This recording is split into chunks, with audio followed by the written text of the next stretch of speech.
ನೋಡಿ ಫ್ರೆಂಡ್ಸ್, ಇವಾಗ ನಾನಿಲ್ಲಿ 2 ಬೌಲ್ನ ತೊಗೊಂಡಿದ್ದೀನಿ. ಇದು ಬಂದು ಒಂದರೊಳಗಡೆ ಬಂದು ಇಡ್ಸುತ್ತೆ, ಬಟ್ ತಳದಲ್ಲಿ ಸ್ವಲ್ಪ ಗ್ಯಾಪ್ ಇರೋ ಥರ ಈ 2 ಬೌಲ್ನ ತೊಗೊಂಡಿದ್ದೀನಿ ನಾನಿಲ್ಲಿ. ಈಗ ನೋಡಿ, ನಿಮಗೆ ಸೈಜ್ ವೇರಿಯೇಷನ್ ಗೊತ್ತಾಗ್ತದೆ ಅನ್ಕೋತೀನಿ. ಜಸ್ಟ್ ಇದಕ್ಕಿಂತ ಇದು 1 ಇಂಚಷ್ಟು ಉದ್ದ ಇದೆ. ಅದಕ್ಕೆ ನೋಡಿ ಫ್ರೆಂಡ್ಸ್, ಇವಾಗ ರಾತ್ರಿ 11:46 ಆಗಿದೆ. ನಾನು ಇವಾಗ ಈ ಇಡ್ಲಿನ ಹೇಗೆ ಚಳಿಗಾಲದಲ್ಲಿ ಹುಳಿ ಬರೋ ಥರ ಹೇಗೆ ಮಾಡೋದು ಅನ್ನೋದಕ್ಕೆ ಒಂದು ಟಿಪ್ಸ್ನ ಹೇಳ್ತಾ ಇದ್ದೀನಿ.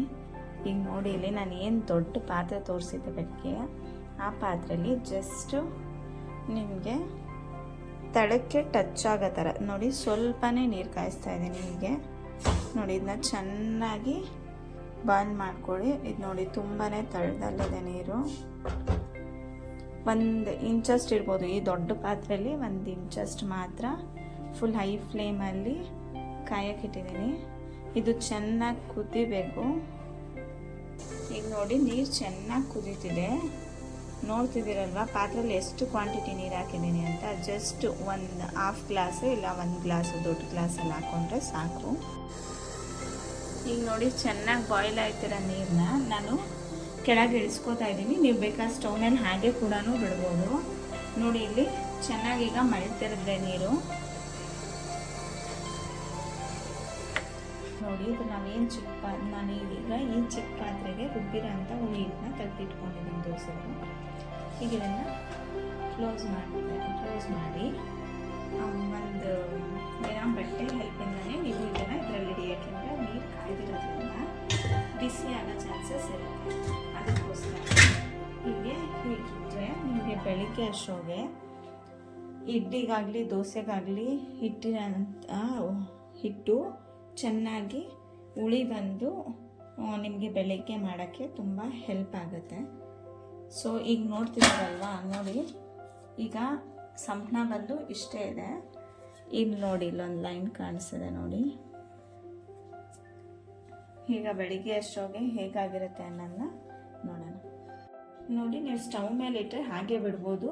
ಹಿಟ್ಟು ಸ್ವಲ್ಪ ಕಡಿಮೆ ಇದ್ದರೆ ತುಂಬ ಏನು ಉಕ್ಕಿ ಬರೋಣ. ಇಲ್ಲಿ ಆಲ್ಮೋಸ್ಟು ತುಂಬಿರೋದ್ರಿಂದ ನಾನು ಇಲ್ಲಿ ಸೆಲ್ಫಿಂದ ಕೆಳಗಡೆ ಇಡಿಸ್ಕೋತಾ ಇದ್ದೀನಿ. ಸಿಂಕ್ ಪಕ್ಕನೇ ಇಟ್ಕೋತಾ ಇದ್ದೀನಿ. ಅಕಸ್ಮಾತ್ ಉಕ್ಕಿದ್ರೆ ಕ್ಲೀನ್ ಮಾಡೋಕ್ಕೆ ಈಸಿ ಆಗಲಿ ಅಂತ. ಅದಕ್ಕೋಸ್ಕರ ನಾನಿಲ್ಲಿ ಕೆಳಗಡೆ ಕವರ್ ಹಾಕಿ ಅದ್ರ ಮೇಲೆ ಪ್ಲೇಟ್ ಇಟ್ಟು, ಪ್ಲೇಟಲ್ಲಿ ನಾನು ಬಾಯ್ಲ್ ಆಗಿರೋ ಅಂಥ ವಾಟರ್ ಇಟ್ಟು ಅದರೊಳಗಡೆ ಸಂಪಳನ ಇಟ್ಟಿದ್ದೀನಿ. ಏಕೆಂದರೆ ಇದು ಹೀಟ್ ಇರೋದ್ರಿಂದ ಡೈರೆಕ್ಟ್ ಪ್ಲಾಸ್ಟಿಕ್ ಇಟ್ಟಂಗೆ ಮೆಲ್ಟ್ ಆಗುತ್ತೆ. ಸೊ ಅದಕ್ಕೋಸ್ಕರ ನಾನು ಮಿಡಲಲ್ಲಿ ಪ್ಲೇಟ್ನ ಇಟ್ಕೊಂಡಿದ್ದೀನಿ. ಈಗ ನೋಡಿ, ಸಂಪಳ ಇಷ್ಟಿದೆ.